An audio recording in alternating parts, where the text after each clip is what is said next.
Oke, pertama-tama selamat kepada peserta yang telah berhasil melaju hingga babak pre-semifinal hari ini.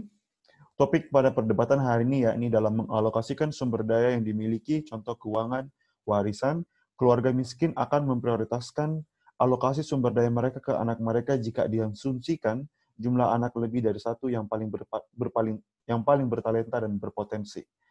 Tim yang bertanding pada babak pre-semifinal hari ini sebagai tim pemerintah, tim TBTBX, tim yang berlaku sebagai tim oposisi, tim Ledak 1.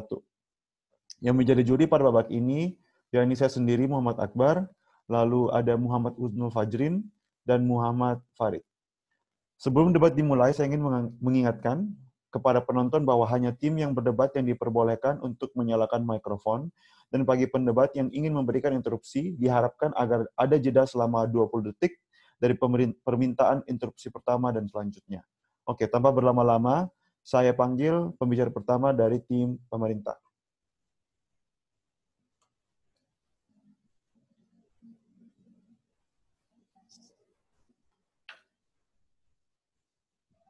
Am I edible? Ya, oke, tunggu ya. Ya. Oke, tunggu. Oke, bisa dimulai.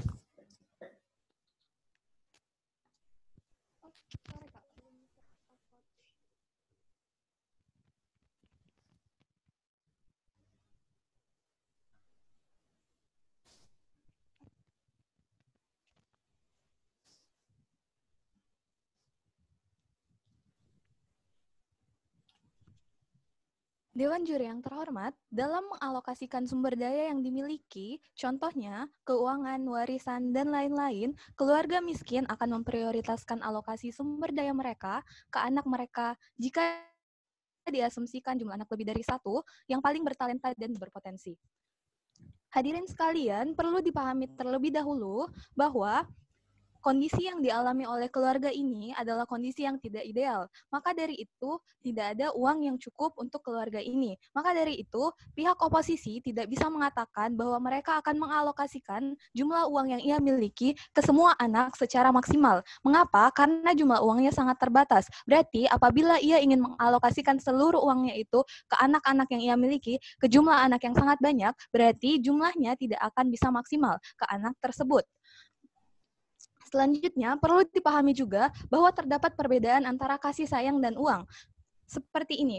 Hadirin sekalian, Dewan Juri yang terhormat, perlu dipahami bahwa ada perbedaan antara pemberian kasih sayang dan pemberian uang, utamanya dalam keluarga miskin.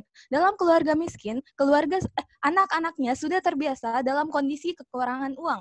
Maka dari itu, pihak oposisi tidak bisa mengatakan bahwa akibat dari hal ini, anak-anak yang lain akan merasa menderita akibat dia kekurangan uang. Kenapa? Karena ini memang keluarga miskin. Maka dari itu, kondisi kekurangan uang bukanlah kondisi yang baru bagi mereka. Maka dari itu mereka dapat menormalisasi hal ini. Selanjutnya, Dewan Juri yang terhormat, kami akan membatasi limitasi dari debat ini, yaitu kami hanya akan mendebatkan mengenai bagaimana keluarganya bisa bertahan hidup dan bukan mengenai kami hanya akan mendebatkan mengenai bagaimana keluarga ini bisa bertahan hidup dan bukan mengenai bagaimana semua anaknya bisa mendapatkan kondisi yang setara. Oke, selanjutnya, bagaimana kondisi keluarga miskin atau tidak berkecukupan sebenarnya? Pertama, ia tidak berpenghasilan yang cukup atau tidak stabil. Kedua, sangat sulit bagi mereka untuk memenuhi kebutuhan dasarnya, misalnya pakaian, sandang, dan papan. Selanjutnya, argumentasi saya terbagi menjadi 3 argumentasi. Argumentasi pertama yaitu kenapa hal ini merupakan hak dari orang tua. Argumentasi kedua yaitu apakah dampak dari kondisi ini kepada mosi yang ada. Dan argumentasi terakhir adalah apakah kondisi ini adil untuk anak-anak yang lain. Oke, argumentasi pertama. Kenapa ini merupakan hak orang tua? Oke, saya akan menjelaskan mengapa ini merupakan hak orang tua. Pertama, karena uang tersebut merupakan uang dari hasil kerja keras orang tua, berarti ia memiliki hak atas uang tersebut. Berarti orang tua memiliki hak untuk mengalokasikan uangnya ke anak mana yang ia ingin berikan. Itulah mengapa pihak oposisi tidak bisa membantah mengenai hal ini. Bahkan jika oposisi ingin mengatakan bahwa karena orang tuanya ini miskin, maka ia tidak rasional, kami bisa mengatakan bahwa apabila orang tuanya memang tidak rasional, maka dampak pada sisi mereka akan lebih buruk, karena orang tuanya akan mengalokasikan uangnya ke semua anaknya dengan tidak stabil, tidak merata. Maka dari itu penderitaan yang terjadi akan lebih mungkin terjadi. Dikomparasikan dengan sisi kami, apabila orang tua mengalokasikan uangnya ke satu anaknya, paling tidak orang tua apabila dia tidak rasional, berarti paling tidak hal yang ia pikirkan adalah bagaimana ia dapat memenuhi kebutuhan dasarnya. Kebutuhan dasarnya dapat ia penuhi apabila ia memberikan uangnya ke satu anak saja. Kenapa? Karena apabila ia mengalokasikan uangnya ke satu anak saja dan anak ini berpotensi, maka anak tersebut memiliki kemungkinan yang lebih besar untuk dapat sukses. Dan yang saya akan jelaskan lebih banyak pada argumentasi kedua saya, yaitu apakah dampak dari kondisi ini kepada emosi yang ada. Pertama, kondisi keuangan yang tidak cukup atau tidak stabil berarti keuangannya terbatas dan banyak kebutuhan lain yang harus dipenuhi. Maka dari itu, uang harus dialokasikan ke anak yang paling berpotensi. Mengapa? Karena pertama, agar dapat mendapat hasil kesuksesan dalam waktu yang sesingkat-singkatnya. Kami membutuhkan efisiensi waktu di sini, kami membutuhkan hasil keuangan ini dalam waktu yang secepat-cepatnya, karena keluarga ini merupakan keluarga miskin yang butuh secepatnya pergi dari kondisi miskin tersebut. Kedua, anak bertalenta atau berpotensi memiliki kemungkinan lebih besar untuk sukses. Mengapa? Karena anak-anak ini memang pada dasarnya memiliki sesuatu yang lebih dibandingkan dengan anak yang lain. Dia memiliki kemungkinan yang lebih besar untuk sukses. Ketiga, apabila anak berpotensi, orang tua akan semakin terdorong untuk bekerja keras memenuhi kebutuhan anaknya. Kenapa? Misalnya saja kita bisa lihat di status quo, misalnya pada saat seorang anak berprestasi, maka orang tuanya akan terdorong untuk bekerja lebih keras agar anaknya bisa mendapatkan prestasi yang lebih lagi. Dan pada akhirnya, ketiga hal ini akan dapat meningkatkan taraf hidup dari keluarga tersebut. Selanjutnya, ke argumentasi terakhir saya, yaitu apakah kondisi ini adil untuk anak yang lain? Menurut kami, jelas kondisi ini akan sangat adil, bahkan dapat membawa dampak baik. Kenapa? Karena pertama, anak-anak akan menjadi lebih kompetitif. Anak-anak dengan jumlah yang banyak ini akan saling bersaing, memperebutkan tingkatan yang paling, memperebutkan perhatian orang tuanya, memperebutkan agar orang tua mereka dapat mengetahui bahwa mereka juga memiliki potensi, mereka akan menjadi lebih kompetitif. Yang pada akhirnya ini akan membawa mereka kepada kondisi di mana mereka akan berusaha misalnya belajar dengan sangat giat atau meningkatkan bakatnya dengan sangat giat.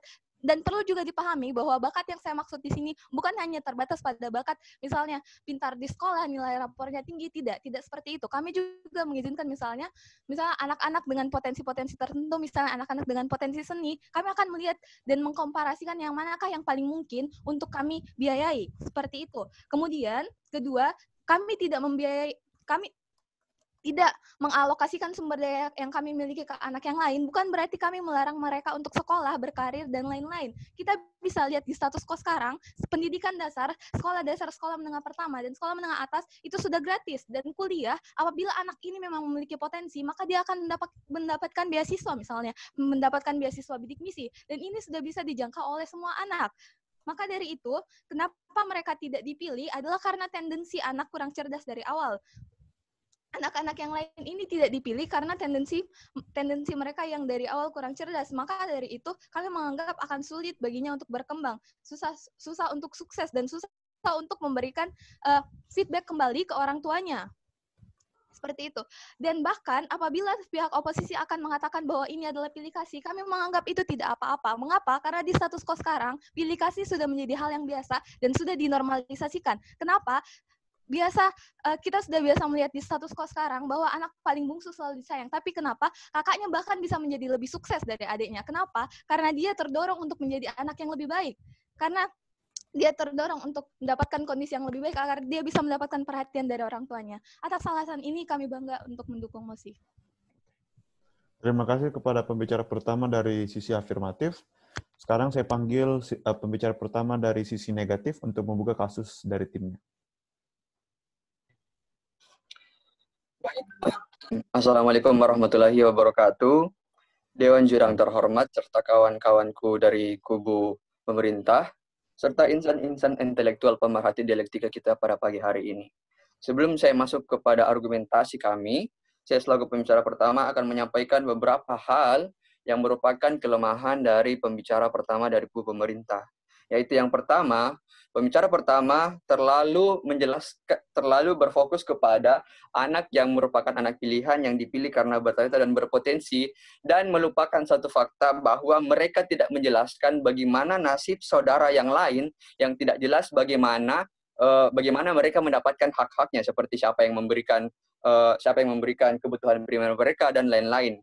Sebaliknya, mereka terus menekankan bahwasanya anak-anak yang lain ini seperti tidak dianggap, seperti tidak diperhatikan bagaimana nasibnya, sementara mereka terus mengeluh-elukan bagaimana pengalokasian dana kepada anak yang berpotensi dan bertalenta ini. Mereka juga sangat-sangat gamblang menjelaskan bahwa mereka memaklumi pilih kasih. Ini saja sudah sangat-sangat tidak rasional, Dewan Juri yang terhormat. Mereka dengan mengatakan mereka memaklumi pilih kasih, kita dapat menyimpulkan bahwa mereka memaklumi adanya kesenjangan, adanya ketidakadilan, adanya kecemburuan di antara satu saudara dan saudara yang lainnya. Kami mengamini bahwasanya keluarga miskin memiliki beberapa kriteria tertentu, yaitu miskin struktural. Yang kedua, mungkin ada salah satu wali mereka meninggal, atau mungkin yang ketiga salah satu wali mereka lari dari kewajiban untuk menafkahi, dan yang keempat mungkin keluarga mereka divonis bangkrut. Melihat situasi ini, Dewan Juri yang terhormat, kubu dari pemerintah tidak menjelaskan mengapa kami harus memilih opsi mereka. Sebaliknya, kami dari kubu oposisi menawarkan solusi yang lebih baik, yaitu bagaimanapun warisan ini tetap wajib untuk dibagi rata. Kami tidak mengeluh-elukan warisan di sini karena kami sadar bahwa jumlah warisan dan keuangan yang akan diberikan tidak terlalu banyak. Makanya kami memiliki opsi yang kedua, yaitu setelah warisannya dibagi rata, lalu jika kemungkinan dalam jangka waktu ke depan alokasi sumber daya yang diberikan kemudian habis, kami dapat menyerahkan urusan dari anak-anak mereka ini tanpa melihat anak-anak pilihan, dan menyerahkan mereka kepada orang yang dianggap lebih mumpuni untuk untuk membiayai anak-anak tersebut. Kami melihat opsi yang paling masuk akal di sini adalah dengan menyerahkan mereka semua ke yayasan panti asuhan. Namun sebelum kami menjelaskan lebih lanjut, kami di sini menekankan bahwa kami juga memiliki kriteria dari yayasan panti asuhan yang dimaksud, yaitu yang pertama, yayasan panti asuhan yang dimaksud ini harus memiliki pengelolaan anggaran yang baik, sehingga mereka dapat terjamin akan mendapatkan kebutuhan primer yang jelas. Yang kedua, kami di sini melihat bahwa yayasan panti asuhan yang pantas disarankan kepada mereka adalah panti asuhan yang memiliki donatur yang stabil, sehingga kami melihat bahwa yayasan panti asuhan ini dapat berdiri dalam jangka panjang. Yang ketiga, kami di sini melihat bahwa panti asuhan yang harus dipilih adalah panti asuhan yang diawasi langsung oleh lembaga pemerintahan. Mengapa harus diawasi oleh lembaga pemerintahan? Kami ingin memastikan bahwa yayasan panti asuhan yang dipilih di sini adalah yayasan yang memiliki kredibilitas yang baik dan tidak memiliki riwayat yang mengkhawatirkan, baik soal persoalan manajemen keuangan maupun soal bagaimana mereka mengelola psikis dari anak panti asuhan tersebut. Sehingga kami melihat opsi ini jauh lebih baik diterapkan daripada mengglorifikasi anak pilihan yang sebenarnya mereka pun tidak menjelaskan apa kriteria dari bertalenta dan berpotensi ini. Mereka terus menekankan bertalenta dan berpotensi seolah-olah saudara yang lainnya tidak memiliki kelebihan satupun. Kami di sini menekankan bahwa kami tidak mengamini adanya anak pilihan. Sekali lagi, kami tidak mengamini adanya anak pilihan. Mengapa? Karena kami di sini melihat bahwa setiap anak dari setiap orang tua memiliki hak yang sama untuk diperlakukan sebagaimana mereka adalah seorang anak. Kami di sini tidak menerapkan adanya anak emas dan adanya anak tiri. Kami di sini melihat mereka semua sebagai seorang anak kandung. Kami melihat mereka sebagai satu kesatuan manusia yang utuh, yang memiliki hak primer yang sama, yang memiliki kebutuhan yang sama, dan memiliki kebutuhan psikologis yang sama. Sehingga meskipun bukan hanya masalah keuangan, mereka tetap harus diperlakukan dengan hal yang sama.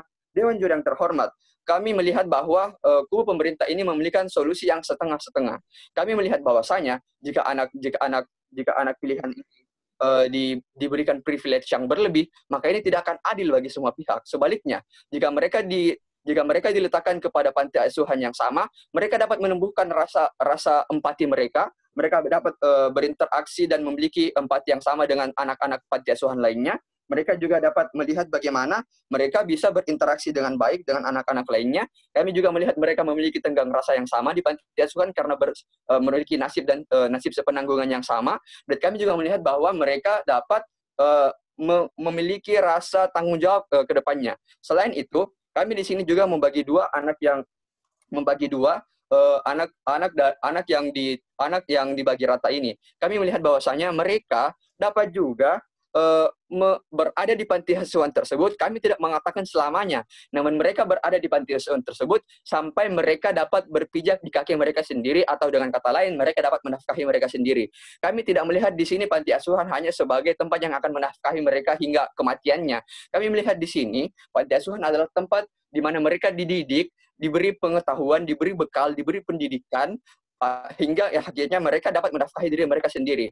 Namun ini merupakan opsi yang jauh lebih baik, karena kita bisa melihat jika kita asumsikan mereka dua bersaudara, lalu kemudian salah satu dari mereka sudah dapat berdiri di kaki sendiri, maka anak yang lain ini juga sudah bisa lepas dari panti asuhan dengan tanggungan yang diberikan kepada saudaranya yang lain. Ini akan jauh lebih efektif daripada mempertahankan anak pilihan yang sekali lagi tidak jelas mengapa mereka harus dipilih. Tidak ada kriteria yang jelas yang dijelaskan oleh tim pemerintah. Selanjutnya, kami di sini ingin menjelaskan bahwa kami tidak mengamini satupun adanya kondisi di mana anak pilihan ini diberi privilege atau diberi keuntungan yang sebenarnya tidak memiliki dasar atas keuntungan tersebut. Kami mengamini bahwasanya kami melihat asumsi bahwa mungkin orang tuanya memilih anak pilihan ini dengan asumsi bahwa perkembangan mereka selama 3 tahun terakhir memiliki perkembangan yang signifikan dibanding saudara-saudara yang lainnya. Namun, kita terlalu menutup mata bahwasanya dengan melihat perkembangan 3 tahun ke belakang, tidak menjamin bahwasanya perkembangan 3 tahun ke depan, 3 tahun yang akan datang, perkembangan tersebut akan tetap signifikan stabil secara jelas. Tidak menutup kemungkinan bahwasanya setelah 3 tahun yang lalu anak pilihan ini memiliki riwayat perkembangan yang bagus, tidak menutup kemungkinan pada 3 tahun berikutnya anak-anak yang kita ambil sebagai acuan yang tidak dipilih ini justru memiliki perkembangan yang lebih baik nantinya. Makanya kami tidak melihat adanya acuan atau mekanisme yang jelas atas dasar pemilihan anak pilihan ini. Kami melihat bahwasanya yang dilihat di sini hanyalah pilihan yang bersifat subjektif dan nantinya tidak akan bisa diberlakukan secara adil bagi semua pihak. Dewan Juri yang terhormat, kami melihat di sini bahwasanya tidak ada alasan bagi kami untuk memberikan suatu privilege kepada anak pilihan. Sekali lagi, kami mendukung di sini adanya alokasi sumber daya yang merata, dan jikapun alokasi sumber daya yang diberikan ini sudah habis, maka dapat diserahkan kepada Yayasan Panti Asuhan untuk selanjutnya mengelola kebutuhan primer mereka secara lebih lanjut. Terima kasih. Terima kasih kepada pembicara pertama dari sisi negatif. Saya ingin mengingatkan kepada pendebat agar dapat mematuhi aturan waktu. Jadi aturan waktunya maksimal 7 menit 15 detik. Jadi setelah 7 menit 15 detik, juri tidak akan mencatat apapun yang pendebat katakan. Jadi setelah waktu 7 menit 15 detik diharapkan agar segera dapat menyelesaikan pidatonya. Oke. Untuk melanjutkan kasus dari tim afirmatif, saya panggil pembicara kedua dari timnya.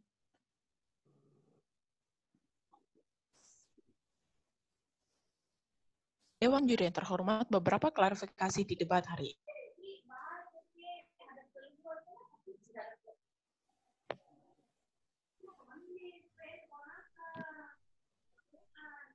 Halo? Kak, tunggu bentar. Kayaknya iya. ada masalah. Oke. Iya. Oke. Suruh ulang saja, Dik, karena belum juga. Iya. Oke, Kak. Oke, Stefani. Lo kayaknya tak putus ke tadi, Kak. Oh iya, oke. Ulang dari awal aja. Ulang dari awal. Okay. Astaga. Tunggu. Tapi Kak, tidak adakah timekeeper-nya atau yang bisa menjelaskan? Bisa. Saya kasih share screen saja kalau gitu ya. Iya, Kak, karena tadi saya tidak melihat ada timekeeper, Kak. Oke. Saya tidak Iya. bisa manajemen waktu. Oke. Weh, bilang kok.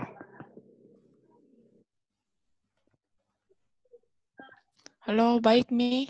Tunggu dulu ya. Sabar. Saya mau share screen dulu, sabar ya.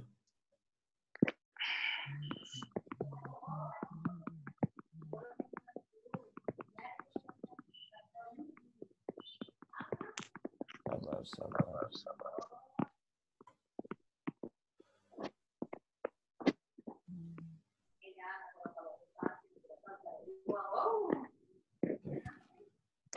Tidak terbiasa di hidup Sudah kelihatan ininya, stopwatch-nya?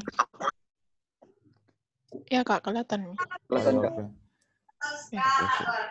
Oh ya, tolong kepada yang observer bisa dikasih matikan mic-nya. Oke, terima kasih. Ya, tunggu, sabar. Oke, ya, silakan Stefani. Ya, 2, 1. Dewan Juri yang terhormat, beberapa klarifikasi dalam debat pada hari ini. Pertama, mengenai keadilan. Jikalau memang oposisi ingin mengklaim bahwa pihak pemerintah di sini membuat tidak adil terhadap anak-anak itu, tetapi kita akan mengklaim, mengklarifikasi bahwa begini, keadilan tidak harus dalam bentuk materialistik yang sama. Keadilan datang dari bentuk kita betul-betul mengalokasikan sumber daya berdasarkan kemampuan dari si anak tersebut. Kalau memang anak tersebut tidak mampu, pada dasarnya tidak mampu untuk betul-betul mengalokasikan dana yang memang diberikan oleh orang tuanya, jadi untuk apa kita harus memprioritaskan anak tersebut? Oleh karena itu, dari pihak pemerintah kita ingin untuk betul-betul memprioritaskan pengalokasian dana kita terhadap anak-anak yang memang mampu untuk mengutilisasikan dana tersebut kan. Nah, selanjutnya poin klarifikasi mengenai anak-anak lain yang mungkin kita akan terlantarkan, tapi apa yang pihak pemerintah mau, kita tetap akan kita tidak pernah juga mengklaim bahwa kita akan mentelantarkan anak-anak yang lain. Kita tetap akan berpegang teguh bahwa memang kewajiban orang tua itu untuk memenuhi seluruh kebutuhan anaknya. Tapi yang kita berbicara dalam konteks debat hari ini, yaitu sumber daya alokasi dana. Sebagai contoh mungkin keuangan ataupun warisan-warisan yang memang sebenarnya luar dari hak primer dari anak tersebut kan. Oleh karena itu, pihak pemerintah tetap akan menjamin hak-hak primer dari anak-anak lain itu semua anak tetap terpenuhi. Nah, yang kedua, masuk ke poin bantahan. Tidak, terima kasih. Masuk ke poin bantahan mengenai bagaimana pihak oposisi mengklaim bahwa sangatlah problematik untuk pihak pemerintah untuk mengakui aplikasi. Memang kita mengakui aplikasi. Mengapa itu hal itu bukan sebenarnya pengalokasian? Saya tekankan lagi, pengalokasian dana berdasarkan kemampuan itu bukan aplikasi. Meskipun itu jatuhnya kelihatannya seperti aplikasi, tetapi itu hal itu normal. Mengapa? Karena seperti Tori jelaskan bahwa di status quo itu sudah ada seperti begitu. Saya tambahkan detail lagi. Meskipun bahkan bukan bicara juga soal orang miskin, orang kaya pun ketika mengalokasikan dana warisannya, biasanya anak cewek itu tidak dapat anak perempuan tidak dapat warisan sebanyak anak laki-laki. Ini menunjukkan bahwa di status quo itu sudah ada sebenarnya segmentasi, sudah ada sebenarnya perbedaan antara anak. Mengapa anak perempuan dan anak laki-laki dibedakan? Itu karena memang keluarganya berpikir bahwa laki-laki lah yang akan meneruskan legasi dari keluarga tersebut kan. Hal ini sudah normal di masyarakat dan hal itu sebenarnya tidak perlu diperdebatkan dalam debat pada hari ini. Selanjutnya mengenai stance dari pihak oposisi, ya mereka mau semua anak mempunyai hak yang sama. Tetapi mekanisme mereka yaitu mereka akan memberikan opsi untuk memberikan anak-anak yang lain itu ke panti asuhan. Saya rasa opsi ini sangat-sangatlah luar dari konteks debat hari ini. Mengapa? Pertama, itu artinya orang tua tersebut tidak mampu, orang tersebut sepertinya melantarkan anak mereka, dan itu sangatlah berkontradiktif dengan apa yang mereka bilang. Selanjutnya, tidak, terima kasih. Selanjutnya, sebenarnya apa yang terjadi di panti asuhan itu sangatlah lebih buruk daripada jikalau memang kita orang tua yang langsung mengasuh anaknya, dan sebenarnya itu sangat-sangat di luar dari konteks kan. Nah, masuk ke poin argumen mengenai saya akan membawa extension dari argumen dari Tori. Pertama, mengenai hak orang tua untuk mengalokasikan dana sesuai kemampuan anaknya. Nah, pada hakikatnya orang tua yang memiliki uang tersebut, orang tua yang bekerja keras untuk menafkahi anaknya kan. Oleh karena itu, ia memiliki hak atas dana tersebut, hak atas misalnya warisan tersebut kan. Tidak, terima kasih. Nah, tapi kita juga mengakui bahwa di sini kewajiban orang tua adalah memenuhi kebutuhan anaknya. Nah, tapi dalam konteks berbicara mengenai alokasi dana, apalagi kita berbicara tentang orang tua dari keluarga yang miskin, berarti tujuan mereka yaitu keluar dari kondisi kemiskinan tersebut secepat-cepatnya kan. Mereka ingin oleh karena itu orang tua ini harus berputar otak bagaimana kira-kira cara untuk betul-betul mengalokasikan dana yang ada pada saat ini, this limited resources, untuk diefisiensikan, untuk dimanifestasikan agar bisa keluar dari kondisi tersebut kan. Oleh karena itu cara yang paling baik adalah untuk memang melihat potensi dari anak tersebut. Apakah anak tersebut memang bisa menghandle uang sebanyak ini? Apakah anak tersebut bisa memutar uang kira-kira bagaimana caranya untuk jadi pribadi yang lebih baik misalnya. Nah, hal ini sama saja misalnya dengan sama saja dengan investasi seperti begitu. Kita tidak mungkin, kita sebagai individu kita mempunyai limited resources kan. Oleh karena itu kita pastinya akan menginvestasikan uang kita kepada perusahaan yang memang potensial kan. Kita nggak mungkin semua perusahaan kita samakan kan. Tapi hal itu detail itu merupakan salah satu contoh yang sedikit bersinggungan dengan ini. Tetapi ya seperti begitu kan. Selanjutnya masuk ke dampak dari mus ini. Nah, meskipun mungkin anak-anaknya merasa dipilih kasih orang tuanya, sekali lagi tekankan bahwa pilih kasih itu, kasih sayang itu tidak terlimitasi terhadap uang yang diberikan oleh orang tua. Bisa saja dari perhatian, dari caranya mengasuh anaknya setiap hari, ya harus dari uang tersebut kan. Dan juga telah saya jelaskan mengenai bagaimana normalisasi pembagian misalnya warisan yang tidak merata antar anak. Itu sudah normal sekali di masyarakat kita. Nah, masuk ke komparatif argumen. Nah, meskipun orang tua di sisi kita itu kelihatannya seperti rasional, kelihatan tidak seperti kasih sayang, tetapi setidaknya kita mencari cara untuk mengoptimalkan output yang ada dibandingkan dengan sisi mereka ingin mengalokasikan semua dana sama rata ke semua anak yang memang kemampuannya berbeda-beda, itu outputnya tidak akan optimal dan mereka akan tetap berada pada siklus kemiskinan itu tersebut. Oleh karena itu kami sangat bangga untuk mendukung MOS ini. Terima kasih kepada pembicara kedua dari tim pemerintah. Saya panggil pembicara kedua dari tim oposisi untuk melanjutkan kasus dari timnya.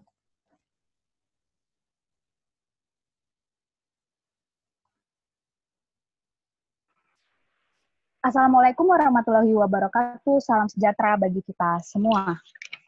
Dalam mengalokasikan sumber daya yang dimiliki, keluarga miskin akan memprioritaskan alokasi sumber daya mereka ke anak mereka. Dewan Juri yang terhormat, kami selaku tim oposisi menolak dengan tegas mosi pada perdebatan hari ini. Sebelum kami sampai kepada argumen kami, kenapa sebenarnya kami menolak mosi perdebatan pada hari ini, saya akan menyanggah beberapa poin argumen yang telah disampaikan oleh rekan-rekan dari tim pemerintah. Dewan Juri yang terhormat, sedari tadi tim pemerintah mengatakan bahwa tidak apa-apa namakan kasih sayang dan juga kita pilihan kasih kepada anak-anak dan juga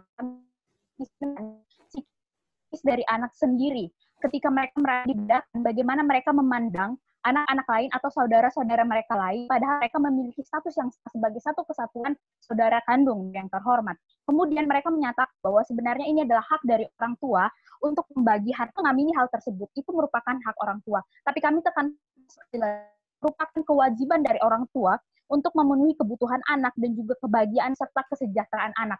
Bagaimana mungkin anak bisa merasa sejahtera jika dia merasa secara psikis bahwa dia sudah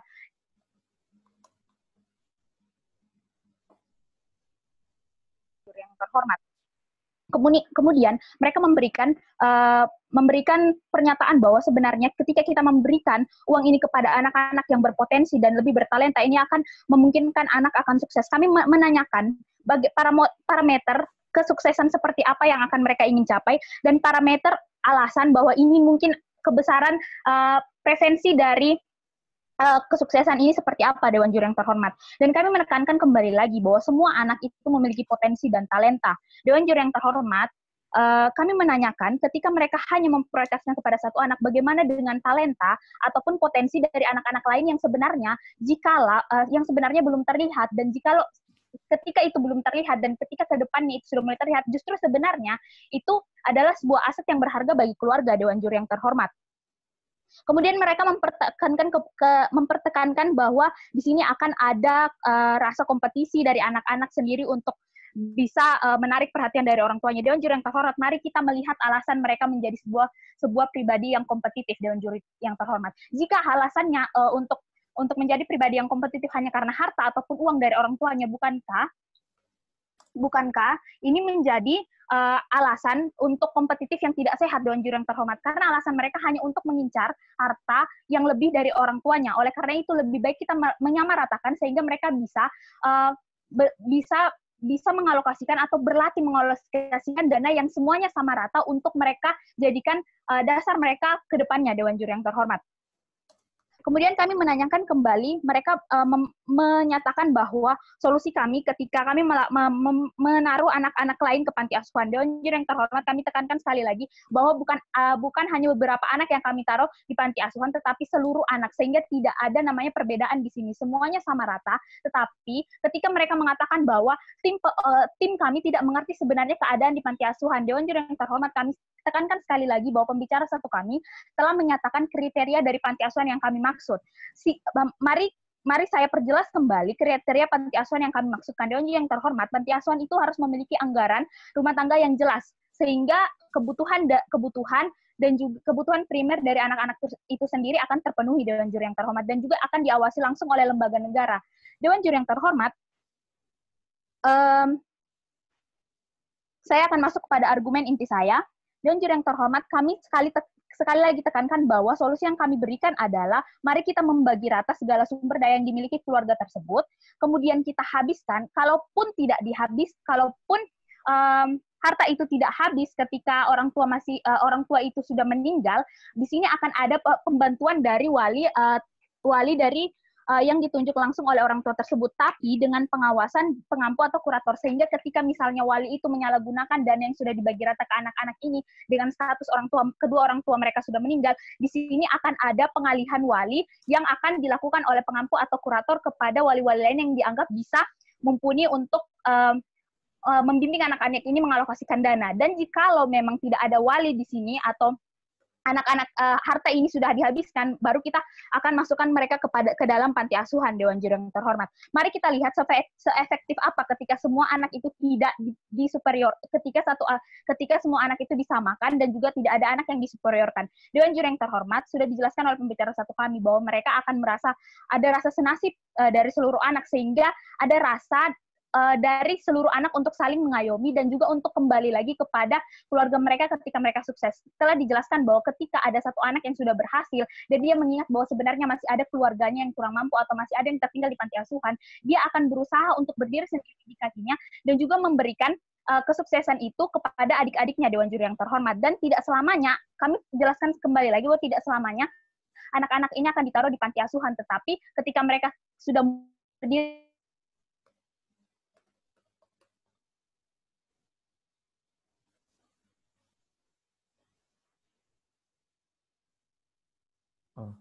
Sorry. Halo. Halo.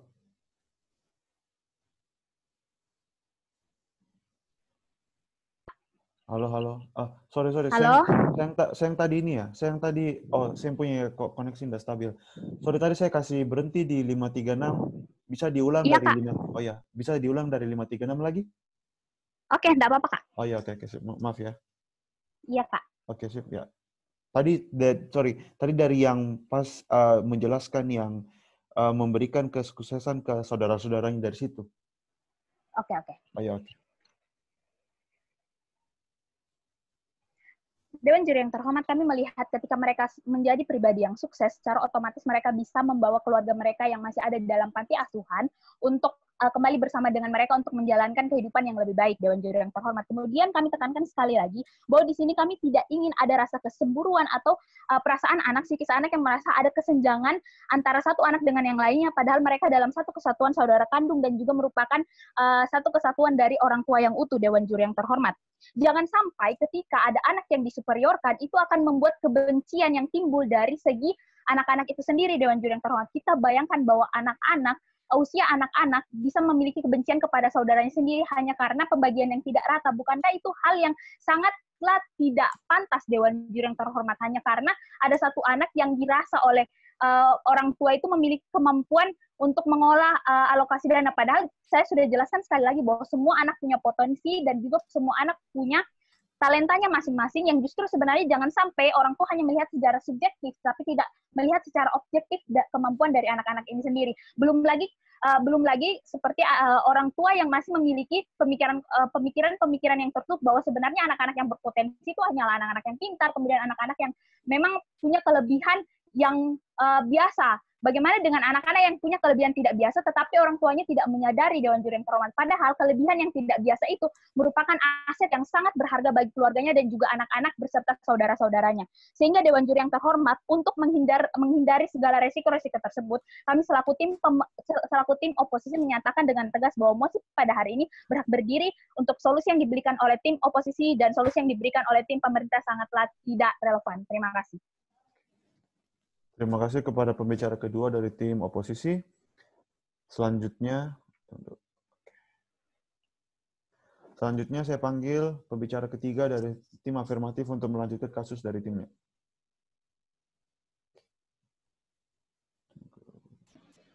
Tes, kedengaran Kak? Ya, kedengaran. Oke.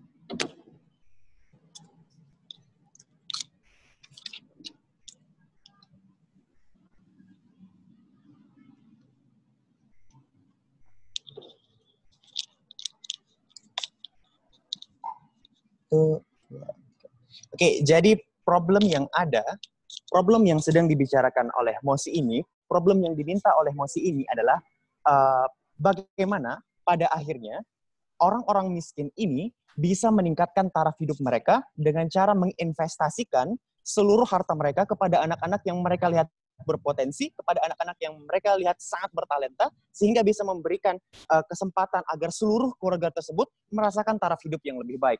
Hal yang sangat problematik, hal yang sangat menjadi masalah di tim oposisi adalah mereka terus-terusan mengatakan bahwa anak ini harusnya disimpan di panti asuhan saja agar mereka bisa mendapatkan hal yang setara, agar mereka tidak perlu bertarung, agar mereka tidak perlu bersiteru untuk memperebutkan harta warisan, dan agar mereka bisa mendapatkan jalan yang lebih baik untuk kesuksesan mereka di panti asuhan tersebut. Hal yang sangat problematik adalah seluruh gambaran mereka soal panti asuhan yang sangat tidak realistik dan sangat tidak mencerminkan status quo. Yang sudah dijelaskan oleh pembicara-pembicara sebelum saya, kita memberitahukan bahwa panti asuhan yang sebagus kriteria yang mereka katakan itu tidak ada di status quo. Dan walaupun ada, hanya segelintir dari panti asuhan tersebut yang akan memberikan fasilitas-fasilitas terbaik kepada anak yang entah berapa banyak jumlahnya, yang semuanya memerlukan kasih sayang, yang semuanya memerlukan investasi, yang semuanya memerlukan kebutuhan hari-harian, yang entah sampai berapa lama panti asuhan tersebut bisa memberikan seluruh hal ini. Yang dimana dananya, walaupun mereka memiliki donatur, kami tetap mengatakan bahwa tidak semua panti asuhan memiliki donatur tetap, memiliki donatur kaya yang bisa memberikan seluruh kebutuhan yang diberikan oleh seluruh kebutuhan yang diperlukan oleh anak-anak ini tidak terima kasih. Nah, di oposisi mereka mengatakan bahwa bagaimana dengan nasib anak yang lainnya, bagaimana dengan nasib anak yang bukan menjadi anak pilihan. Mereka mengatakan bahwa kita akan menelantarkan mereka karena proposal ini. Pembicara pertama saya sudah mengatakan bahwa kita tidak akan melantarkan mereka. Kenapa? Karena pertama, kalau mereka mengatakan bahwa ketika kita menginvestasikan terlalu banyak uang kepada anak yang berpotensi, maka anak yang lainnya akan sengsara, itu sama sekali tidak mengubah fakta bahwa mereka sudah sengsara dari awalnya.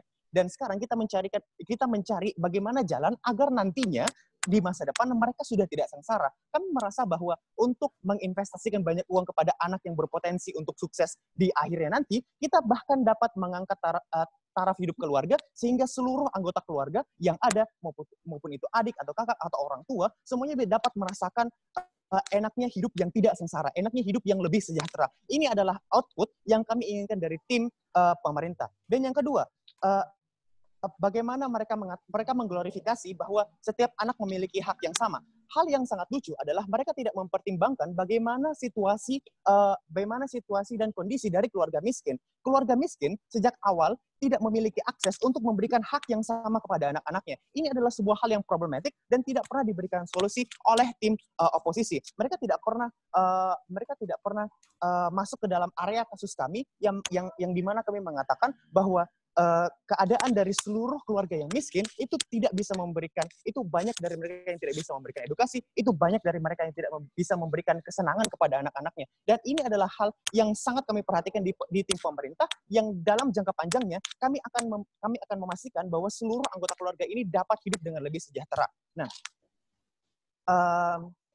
dan ketika kita mengikuti proposal atau kita mengikuti premis yang dikatakan oleh tim oposisi di mana setiap anak harus memiliki hak yang sama, ketika situasinya seperti ini, ketika orang miskin ingin memaksakan hak yang sama kepada seluruh anaknya, hak tersebut tetap tidak akan terrealisasikan. Kenapa? Karena pertama, sumber daya atau aksesibilitas mereka untuk memberikan hak yang sama itu tidak ada dari awal. Dan hal yang paling memungkinkan yang dapat mereka lakukan adalah untuk memastikan bahwa ketika mereka menginvestasikan banyak dana kepada anak yang berpotensi, nantinya di masa depan ketika mereka sudah sukses, ketika mereka bisa meningkatkan taraf hidup, maka semua anak yang ada akan mendapatkan hak yang sama. Silahkan. Dewan juri yang terhormat, pembicara kedua menggunakan parameter keluarga yang miskin secara sandang, pangan, dan papan. Lalu bagaimana dengan alokasi dana yang tidak jelas itu bisa menginvestasikan kepada anak dan mereka akan sukses? Ada kekosongan proses dan mekanisme yang diberikan oleh pembicara pertama, pembicara kedua, Terima kasih, saya mengerti. pemerintah. Terima kasih.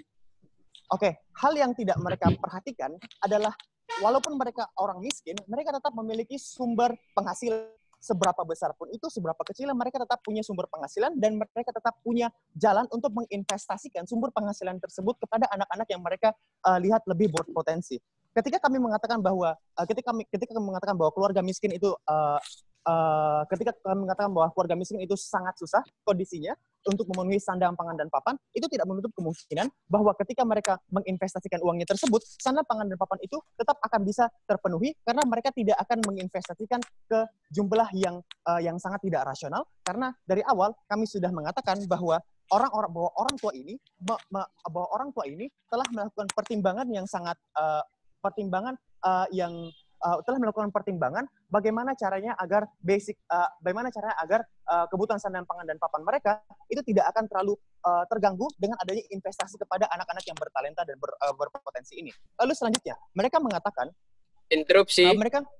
Terima kasih. Mereka mengatakan bahwa kasus di mana anak yang sukses dan anak yang memiliki tenggang rasa yang lebih baik itu dapat diidentifikasi dari yayasan panti asuhan. Tapi kami mengatakan bahwa dengan adanya masalah-masalah yang lebih tidak masuk akal di yayasan panti asuhan, kami melihat bahwa kemungkinan anak-anak untuk sukses dari yayasan panti asuhan itu sangat-sangat kecil, dan kami merasakan bahwa hak-hak dan kewajiban-kewajiban yang dapat dipenuhi terhadap anak itu tetap tidak dapat didapatkan dari yayasan panti asuhan.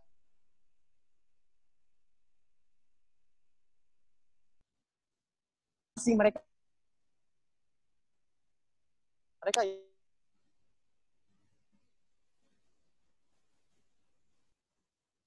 caranya kita meningkatkan taraf hidup mereka.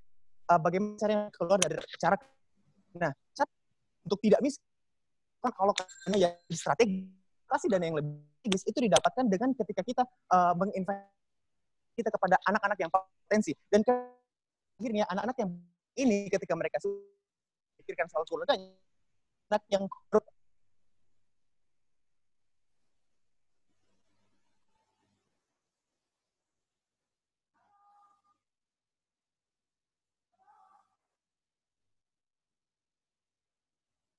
akan bawa lebih bisa.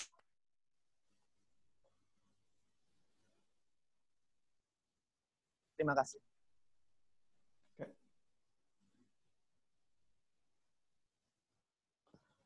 Tunggu dulu. Halo, kenapa ini internetku ya?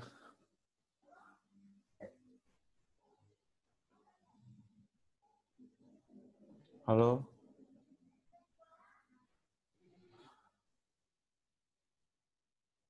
Halo? What is the problem?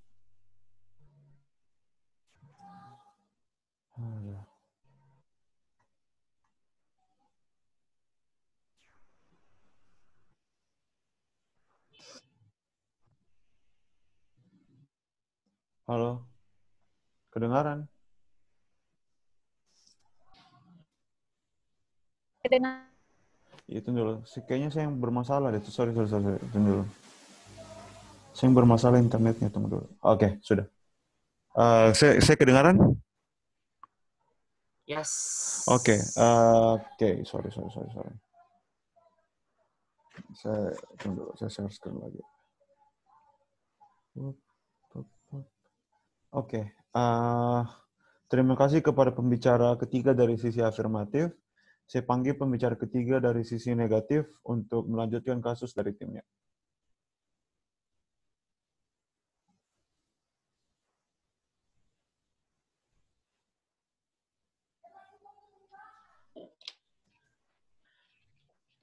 Baik, Assalamualaikum warahmatullahi wabarakatuh, dan salam sejahtera kepada kita semua. Dewan Juri yang terhormat, perlu digarisbawahi bahwa dari pihak oposisi, pembicara pertama telah menggarisbawahi parameter mereka dengan memparameterkan kondisi miskin sebagai keluarga yang tidak dapat menghidupi sandang, pangan, dan papan. Dewan Juri yang terhormat, kemudian pembicara pertama, pembicara kedua, dan pembicara ketiga memakai kondisi ideal ingin keluar dari kondisi seperti itu dengan mengalokasikan dana tanpa mekanisme yang jelas dan juga tanpa memberikan kepada kami mekanisme dalam menghadapi situasi yang terburuk. Ini merupakan kontradiksi-kontradiksi yang ada pada pihak pemerintah. Dewan Juri yang terhormat masuk kepada argumen saya yang pertama, bahwa ketika pembicara pertama meyakini bahwa parameter yang mereka katakan saat tentang keluarga miskin adalah tidak dapat menghidupi tidak dapat menghidupi anak-anaknya pada kriteria sandang, pangan, dan papan. Kemudian mereka mengatakan dapat memberikan privilege kepada satu orang saja. Ini merupakan sebuah kontradiksi, Dewan Juri yang terhormat. Karena kami merasa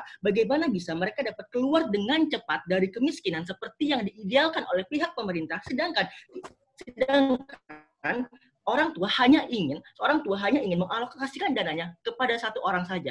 Sedangkan tadi, saya ulangi lagi, parameter dari pihak mereka adalah orang tua yang tidak mampu untuk menghidupi sandang, pangan, dan papan. Tapi ketika muncul argumen ini, mereka mengatakan seolah-olah orang tua ini masih dapat bekerja keras untuk menghidupi seorang anak, Dewan Juri yang terhormat.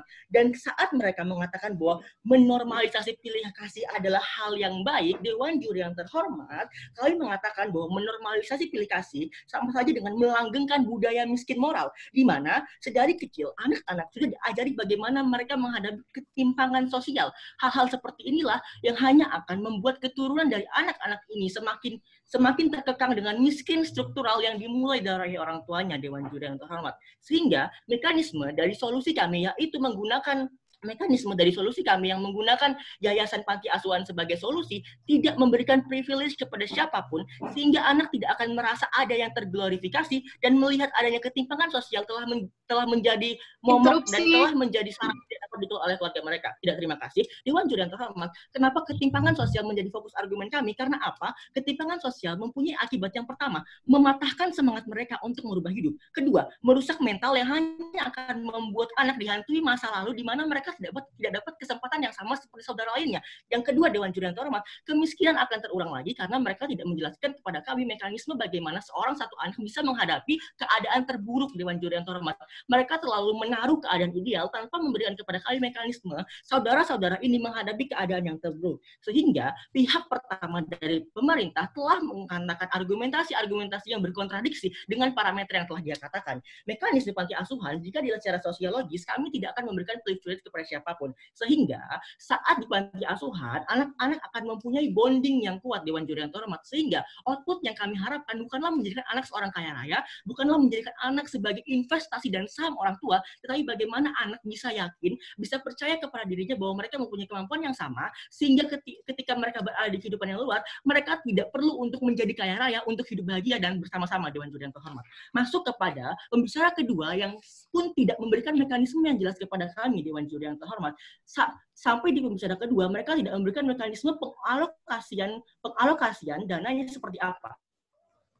pembicara pertama kan mengatakan bahwa keluarga ini lagi-lagi miskin sandang, pangan, dan papan dan tidak dapat mempertahankan penghasilan mereka. Tetapi tiba-tiba pembicara kedua menggunakan parameter orang kaya yang sudah biasa untuk mengalokasikan dananya ke anak yang bertalenta. Ini merupakan kontradiksi, Dewan Juri yang terhormat. Lagi-lagi mekanisme panti asuhan yang telah disampaikan oleh pembicara pertama dan pembicara kedua dari pihak oposisi merupakan mekanisme yang tepat untuk bagaimana ketiga anak ini di cover tanpa ada yang merasa terglorifikasi, Dewan Juri yang terhormat. Kemudian, pembicara kedua sama sekali tidak menjelaskan bagaimana cara satu anak dengan kondisi keluarga miskin lagi-lagi tidak bisa memenuhi sandang pangan dan papan mereka secara tiba-tiba di masa depan dapat sukses dan dapat mengeluarkan keluarganya dari kemiskinan yang struktural.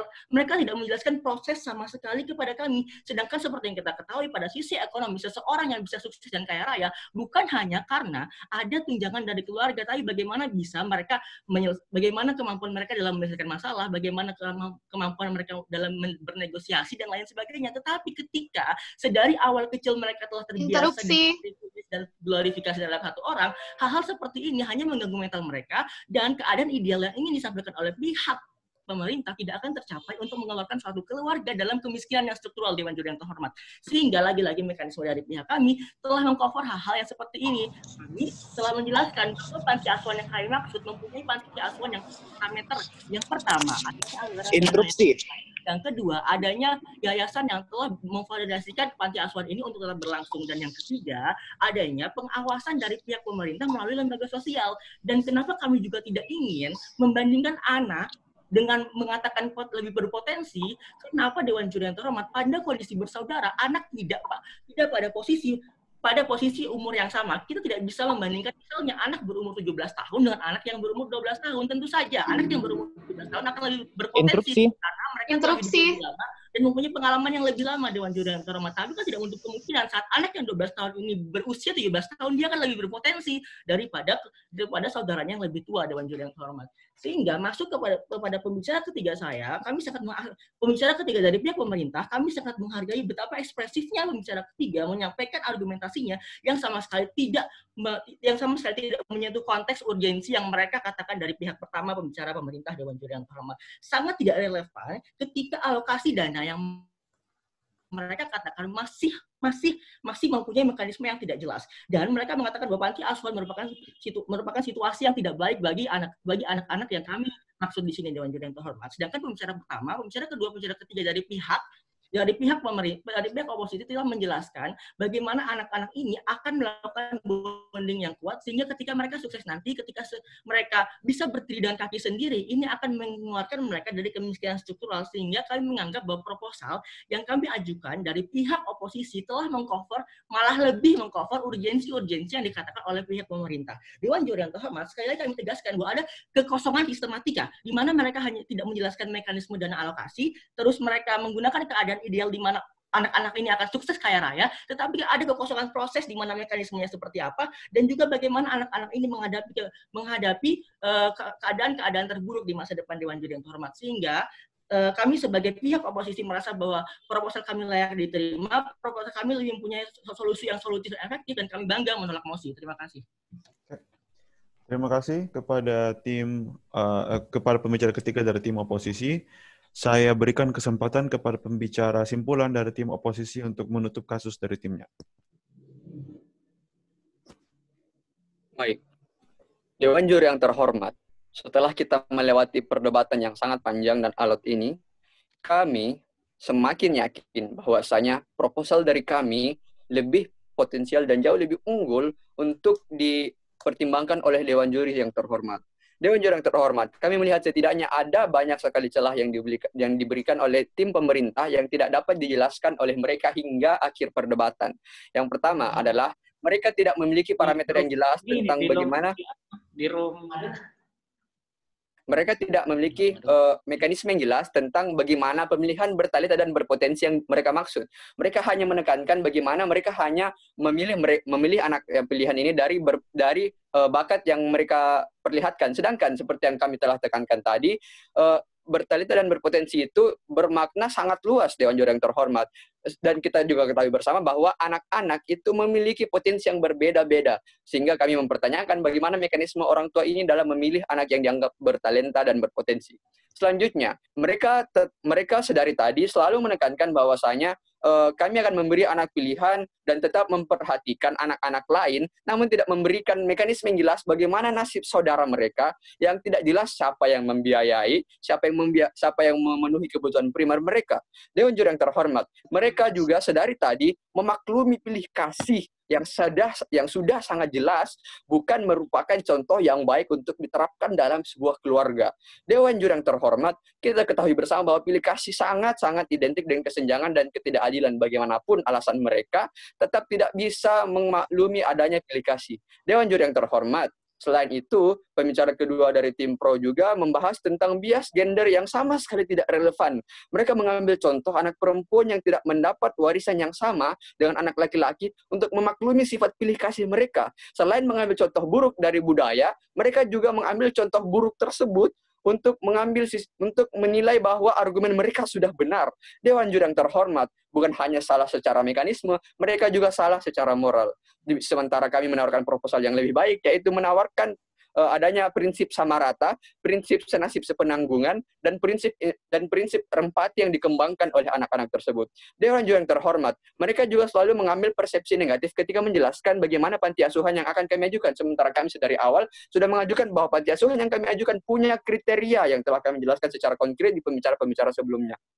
Selanjutnya, kami juga melihat bahwa proposal kami sangat layak untuk diterima karena ada rasa senasib sepenanggungan pada saudara yang sukses terlebih dahulu. Jika kita asumsikan mereka dua bersaudara, lalu kemudian dua bersaudara ini salah satu dari mereka sudah bekerja, mereka dapat menafkahi saudara yang lainnya dengan asumsi bahwa mereka dibesarkan di panti asuhan yang sama, dengan nasib yang sama, dan dengan perasaan yang sama, sehingga sangat-sangat besar kemungkinan mereka akan menafkahi keluarga mereka.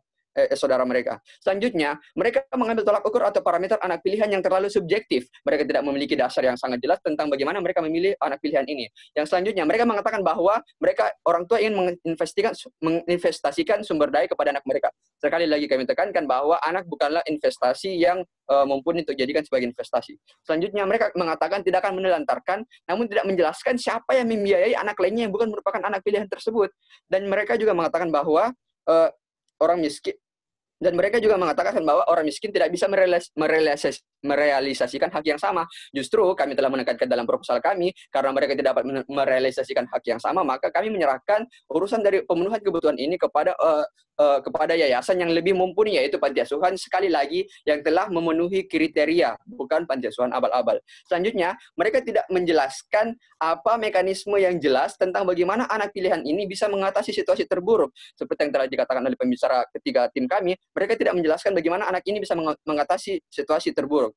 Dan yang terakhir, mereka tidak mengambil tolak ukur usia yang relevan untuk memperkirakan mana anak bertalenta dan berpotensi. Kami telah menjelaskan bahwasanya tidak mungkin kita membandingkan anak yang berumur 17 tahun dan anak yang umur 12 tahun untuk membandingkan perkembangan mereka. Oleh karena alasan-alasan tersebut, kami yakin bahwa MOS ini memberikan kemenangan kepada kami dengan sangat-sangat jelas. Terima kasih. Terima kasih kepada pembicara simpulan dari tim oposisi. Saya akan memanggil pembicara simpulan dari tim pemerintah untuk secara menutup debat kali ini.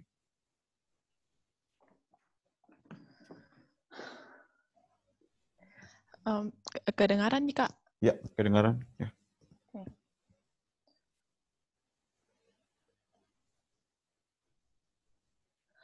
Dewan Juri yang terhormat, biarkan saya menyimpulkan alasan-alasan mengapa Dewan Juri harus memilih pihak pemerintah untuk menang dalam debat pada hari ini. Pertama, debat pada hari ini terbagi atas dua bagian, yaitu pertama, apakah ini dijustifikasi untuk mengalokasikan prioritas, mengalokasikan dana dan memprioritaskan anak-anak yang lebih berpotensi, dan yang kedua mengenai dampaknya. Pertama-tama, tim pemerintah membawakan mengenai poin justifikasi. Pertama, ini karena merupakan hak orang tua untuk mengalokasikan anaknya. Nah, pada hakikatnya memang orang tua yang memiliki uang tersebut, dan orang tua ingin agar agar kondisi kemiskinan ini segala terselesaikan kan. Oleh karena itu ini merupakan langkah strategis untuk betul-betul memberikan sisa dana apapun yang ada dari keluarga ini untuk membiayai, untuk memprioritaskan anak yang memang sangat berpotensial untuk mengutilisasikan uang tersebut agar mereka dapat cepat-cepat keluar dari kondisi kemiskinan tersebut kan. Yang kedua mengenai bagaimana ini tetap terjustifikasi meskipun kelihatannya seperti pilih kasih, tapi kita sudah memberitahu bahwa ini tidak akan menjadi sebuah kondisi di mana orang tua menjadi pilih kasih terhadap anaknya oleh beberapa alasan. Kasih sayang tidak datang dari materialistik, saja. Seperti dalam hal ini adalah uang, bukan hanya datang dari situ, mungkin datang juga kasih sayang juga datang dari perhatian, caranya mengasuh anak seperti bagaimana. Hal itu sudah dijelaskan secara jelas oleh pihak pemerintah, dan juga meskipun adanya alokasi dana yang sebenarnya tidak sama antara anak ini juga dinormalisasikan di masyarakat. Bagaimana dengan mengambil contoh dari bahkan orang kaya saja mengalokasikan dana warisannya terhadap misalnya anaknya yang cewek, anaknya yang perempuan dan anaknya yang laki-laki, itu sudah berbeda, dan itu menunjukkan bahwa sebenarnya hal tersebut adalah hal yang normal di antara keluarga di masyarakat kita pada saat ini kan. Tapi kita